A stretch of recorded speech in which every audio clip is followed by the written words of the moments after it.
Good morning, everybody. Good morning, Rabbi. This week's Parsha talks about the story of Joseph, how he was sold into slavery in Egypt. The Parsha tells us the whole process, the whole story from the beginning.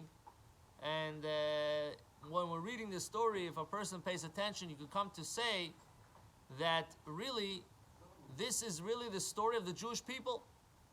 The Jewish people have a very similar story than storyline as Yosef. Yosef was a lad of 17 years old, the chosen son, the most favorite son of Yaakov, and all of a sudden he's ripped apart, separated from his house, from his family, from his land, and he's sold as a slave to a foreign country. This young kid is thrown into a whole different reality. A different reality to what he's used to, and not a nice reality, not in a reality that's respectful, and a reality that believes in God and has morals, but rather a different type of reality that runs its own show. And to top it off, he didn't even do anything wrong. There's nothing that he did that he should deserve all this. So a person, a normal person or a regular person, would become bitter, broken, would give up, and become insensitive to his situation, to his surroundings. However, Yosef understood that he has to make the best of the situation, and as a servant of Potiphar, he did his work not just to get away with it, but he did his work as best as possible, and he was very successful, and he saw a lot of mazel. Why? Because this is a Jew. A Jew is somebody that even if you're put into a situation that we're thrown out of our land, that we end up in other places, and other countries are taking advantage and making us crazy and torturing us, we still, as a Jew, we do the right thing. We do what's moral, what's correct. We have to stand up, or we have to do our thing.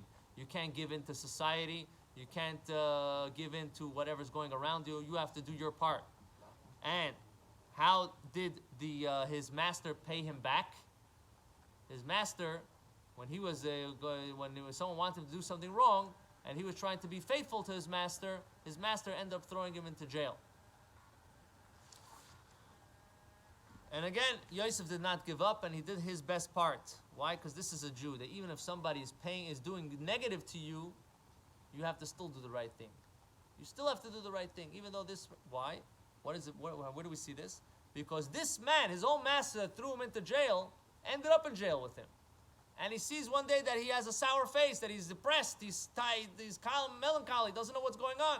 And he says, "Madua panecha zoifim." Why do you have sour faces? What's going on? He says, "Oh, I had a dream. I don't know what the dream is. Maybe you could tell me what the dream is." So Yosef says, "I'll help you. Whatever with Hashem's help, I'll help you." And tells him what the dream is. And this is something that Yosef comes to be a trailblazer. To come to always do the right thing, and this is something that we have to come to accept. And when you do that, and you're successful, and you go through all these challenges, you eventually come out, and you're put as the second in command. You know why only the second in command, not the first in command? Because Hashem is the first in command. But you become second in command, which is not bad, right? Now, so this is really something that the more we do it in our situation, the more we're able to go to the same storyline as Yosef. Now, I want to say a quick story. There was a family in Russia, under the communists, a family in Russia, that they were sharing an apartment, or they were attached to another apartment. One was a Hasidic Jew, observant Jew, and one was a Russian family.